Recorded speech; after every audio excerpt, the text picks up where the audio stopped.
Greetings, family. This is Mr. D. Measy here with you once again. And right now I want to give a comment, if we can, on behalf of Respect Our Black Dollars for someone who we hold in high esteem by the name of Mr. James Clingman. Mr. James Clingman is the author of multiple books. One of them that I have had a chance to read is called Blackonomics. And he also is a syndicated columnist who appears throughout the different newspapers. And Mr. James Clingman is also the head of the Black Chamber of Commerce in Cincinnati, Ohio. We want to give much love to Mr. James Clingman, especially for the article that he just recently wrote called Can We Rebuild Black Wall Street?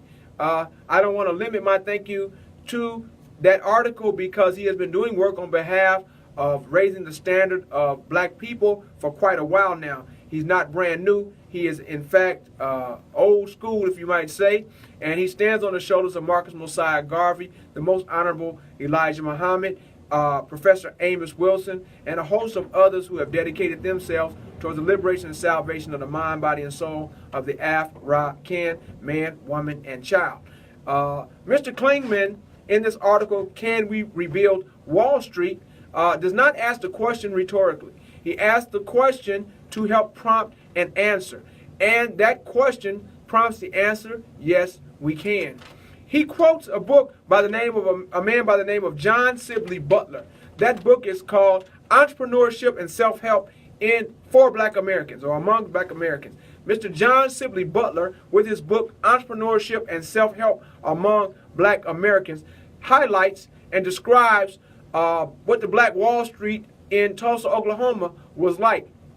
And of course, as you guys know, that place was bombed. And like so many other places that had massacres, whether you're talking about South Carolina and Orangeburg, or whether you're talking about in St. Louis, East St. Louis, with the various riots, and in New York, and all these other places, Rosewood, a lot of times black people did not have the firepower to defend themselves. We had guns, we had bullets, but then once we ran out of bullets, because we were buying our bullets from the white people, and once we ran out of bullets, then they kept shooting, and then they would bring in cannons and shoot us out or blow us away, or else they would come with not helicopters, but planes and drop dynamite. They had the military advantage, and they still do.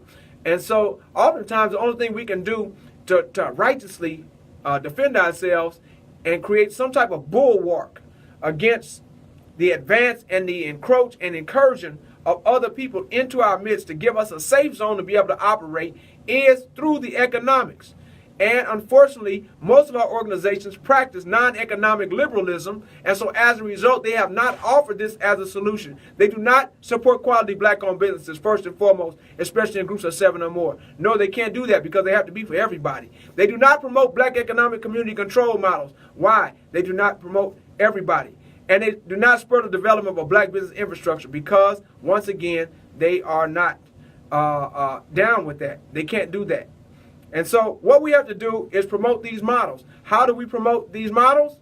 What we do is this. We say, okay, Mr. Clingman, thank you. We appreciate you. And that article that you had called Can We Rebuild Black Wall Street, which asks us this question, also proposes that we get in touch and learn examples from the Lithuania Merchants Association.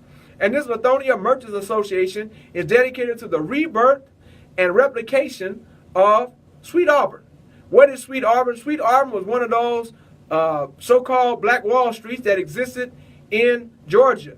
And it was mostly black people that had businesses there that supported their community. It was nothing more than a healthy and thriving and vibrant black community. Okay, and that's what we call these so-called Black Wall Streets. And so the Lithuania Merchants Association is promoting black economic community control models. It is supporting quality black-owned businesses, first and foremost, especially in groups of 7 or more, and it is spurring the development of a black business infrastructure where quality black-owned businesses are supported by black people, supplying the needs, interests, desires, and wants of black people, and also doing business with, in, and for each other.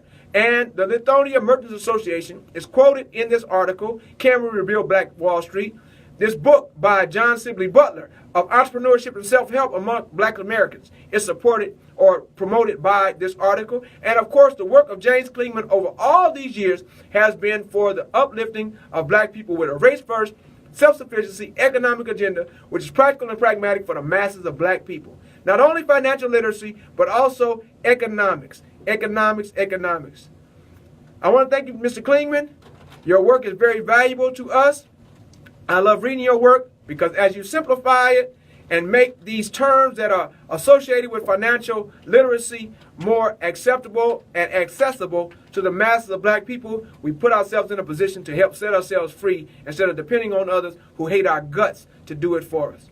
I want to thank you once again.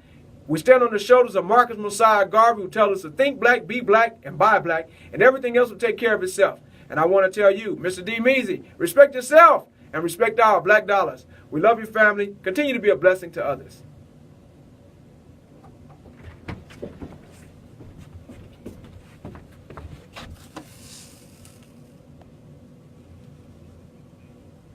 Well,